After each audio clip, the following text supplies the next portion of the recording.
Hi, everyone. Welcome to the start of week 6. Yeah, 2 weeks left of class. Do you believe it? Time is coming fast, and we have Thanksgiving in there as well.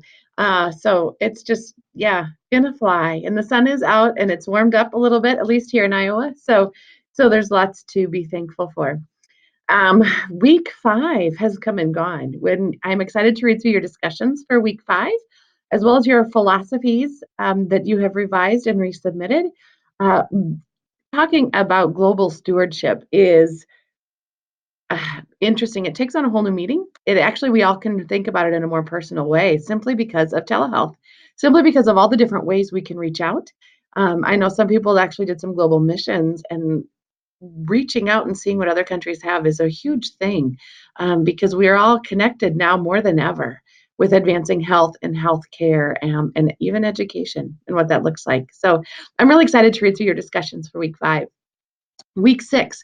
This is a topic, nursing and nursing leadership. You actually had a whole course in nursing leadership. So some of these questions I'm sure you've already thought about, but I want you to think about how you are a nurse leader. Maybe you have the title, maybe you don't. How can you lead even without the title? But I'd also like you to go beyond that, and to, as leadership, you're not now just leading by example. You're hoping to start think outside the box, right? Be willing to explore new options for the facilities you work at and help nurses understand maybe their scope of practice. Be an advocate at the state or national levels. You don't have to have a leadership position within your organization to actually have a voice beyond your organization. One of the things that is really interesting to me is we have a nurse licensure compact across many of the states in the United States, but there are some that do not continue, they don't fall into that. They don't want to be part of the nurse licensure compact. And so, what does that mean for that state, for nurses in that state? Why do they hold on to the fact that they do not want to be part of that compact?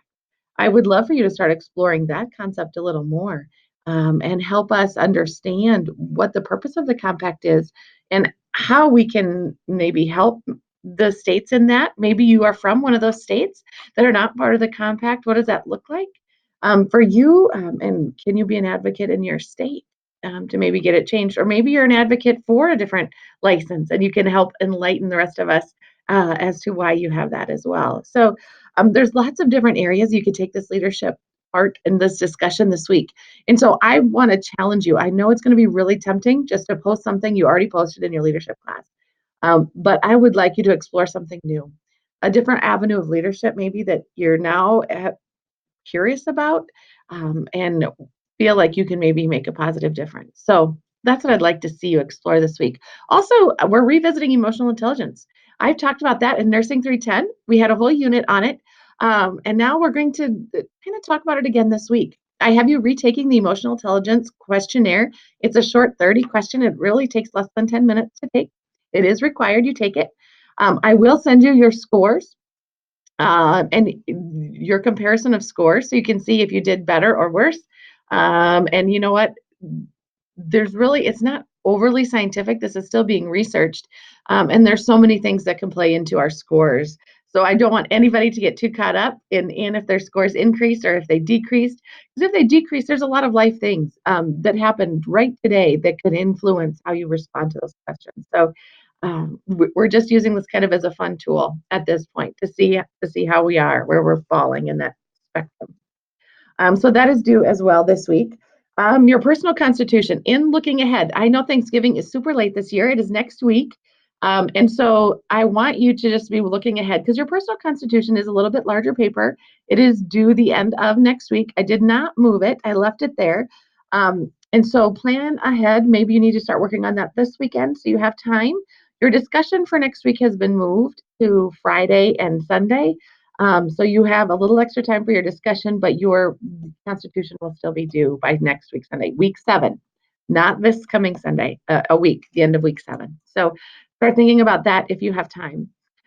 So also, I just want to put in a little bit of a plug about your ePortfolio. 6 of you have signed up as of the time of when I'm doing this video. So there are 3 of you have not signed up for your time. Julie and I, we both need to sit down on your ePortfolio, and the schedule is really filling up for us on this end. So if you see times that I've now taken off that were there, something has come up on our end. And so we're just making sure that we can try to get in as many things as possible those last 2 weeks of school. So please get in and sign up for a date and a time. If you have already signed up, um, let me know if you are going to change, because once everybody has signed up, I'm not going to go back in and relook at that wiki every day. So make sure that you shoot me an email if you have signed up and you change your time. So I make sure I can take note of that, and also make sure that it still works on our end. So I hope you are doing well. I'm actually excited. I will be going to Orlando the end of this week. I will be flying out. I am actually presenting at the AACN conference, American Association of Colleges of Nursing. And so, really, my presentation is on nursing care and the healing power of prayer. So, really excited about that and what that means for just nursing in general. So if I am late or not responding as quickly the end of the week, it is because I am at a conference. So please be patient with me. If I've not responded and you need to shoot me a second email, please feel free to do that and I will get back to you just as soon as I can. So I hope you have a great week. I hope as you are finishing and continuing to work on your e-portfolio in the midst of all the rest of the work for this class, that it's falling into place. If you have questions, don't ever hesitate to reach out.